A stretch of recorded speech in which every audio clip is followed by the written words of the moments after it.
Shabbat Shalom, dear community family. Another week of great energy, of a lot of positivity, and moving forward, hopefully, in an ever-increasing upward trajectory towards Mashiach.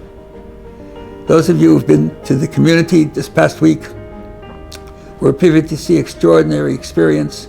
150 uniformed military people from the United States military and from the Israeli IDF gathering together for learning, for training, for spending Shabbos together, for filling the streets of this community with extraordinary sights of Jews with beards walking with uniforms with a lot of stripes and a lot of medals, something that you do not see usually.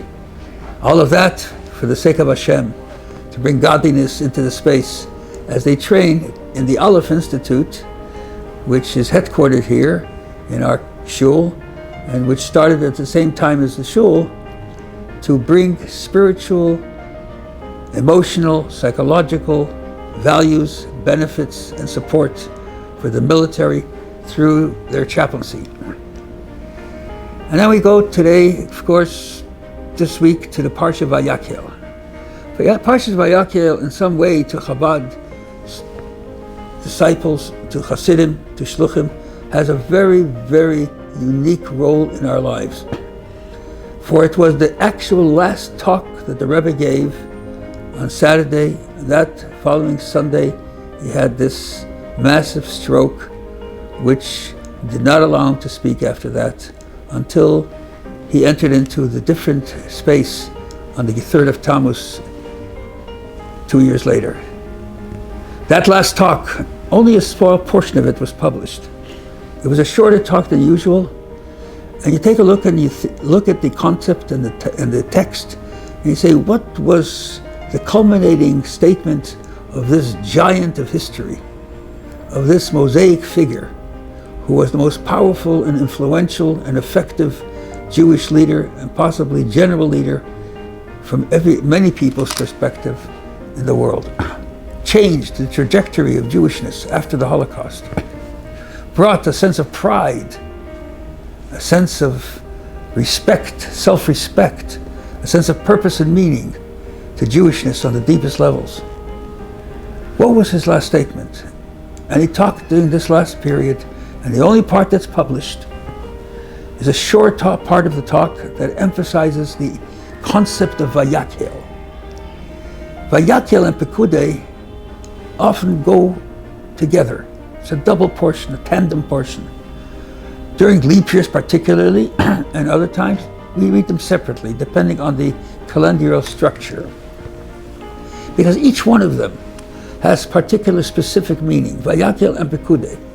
Vayakhel means encompassing, gathering, looking at it in a general way, the entire Jewish community.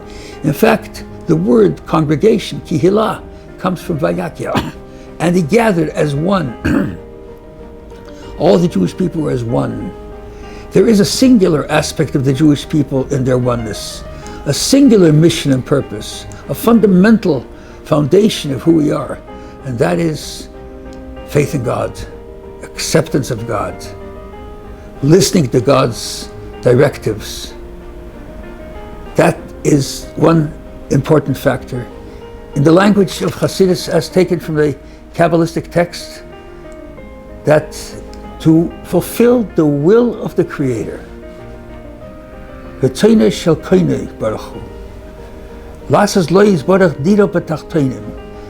we should bring this general concept of godliness into every aspect of our life, but in a general way. It's always that singular connection. Pekudei talks about the details of our life, how we have to bring God into the particular details, but that's next week. This week we talk about this unity, this oneness. And by divine providence, we're also reading the portion of Shkolim, this Shabbat, one of the 4 portions that I read before Passover.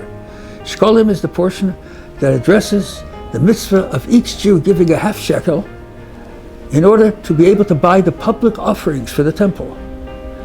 And these half-shekels, the Torah describes specifically, as we will read in the Torah, saying as follows: this full holy shekel has 20 gera, like 20 cents. The half shekel has 10 geta.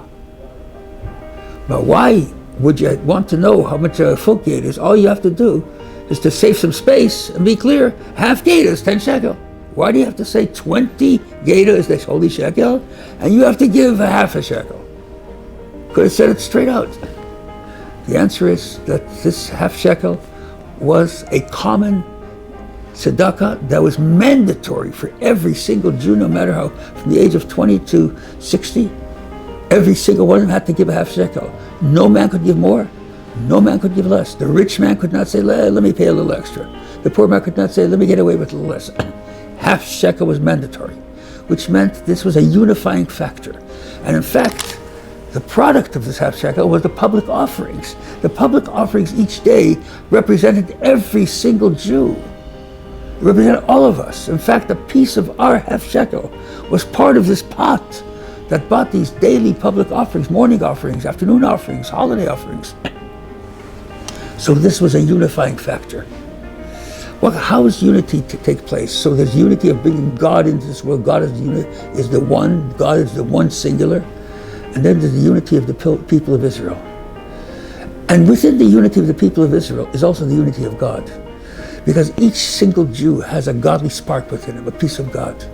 And when you bring all Jews together, you are unifying Hashem in the fact of loving a fellow Jew. The emphasis on togetherness, on loving each other, on non-judging each other, of not criticizing each other, of dealing with our benefits, looking at our positivity. That's the key. So it says 20 geta is the holy shekel. The holy shekel is 20 geta. To be holy, you have to have 20. 10 and 10. God, in Kabbalistic terminology, is represented by 10 attributes, 10 sefirot. Chesed, Gevurah, Tiferet, etc., kindness, for those who are acquainted a little bit. And man has 10 powers: wisdom, understanding, knowledge, kindness, strength, etc. And that man has to take his humanness, his knowledge, his 10, and to get connected with the godly forces, and that makes a holy shekel a oneness. And that oneness brings us to the greatest power that a Jew has, the greatest force that a Jew has, the greatest elements of positivity a Jew has. And a Jew, they were going to dedicate the temple. Right now we're reading about the temple. The word for dedication is chinuch, right? Chanukas habayis. It's like education. Dedication is like education. The most critical factor in our day today is education. Take a look at the kids, take a look at the schools, take a look at the product. Education. So Maimonides says, how do you educate? How do you educate? So you might say, educate, discipline them, make them know the value of work. Maimonides says no. Maimonides says a little child, you entice him with candy. He gets a little older, candy doesn't mean anything to him, you entice him buying him shoes. He gets a little older, shoes don't mean anything to him, entice him with money, entice him with honor, entice him with something. Keep enticing him, that's education. Education is not criticizing him, telling him how wrong he is, how bad he did.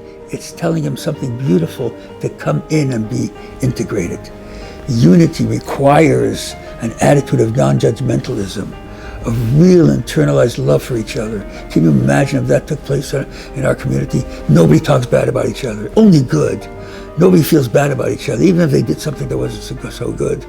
That we are totally connected and unified in the power, nothing can overcome that. And we always will be victorious. The victory and the amazing accomplishments of the IDF in Israel during this period of time, you know, at the beginning, all differences immediately dissipated. It was a unified, of the most religious, the least, with every. It was only one question: survival of the holy Jewish people. Let's follow that direction in this week's portion, both Vayakhel and Shkolim, and what I shared with you were the last words that the Rebbe shared with us in his physical existence. God bless you. Have a great Shabbos and only positivity.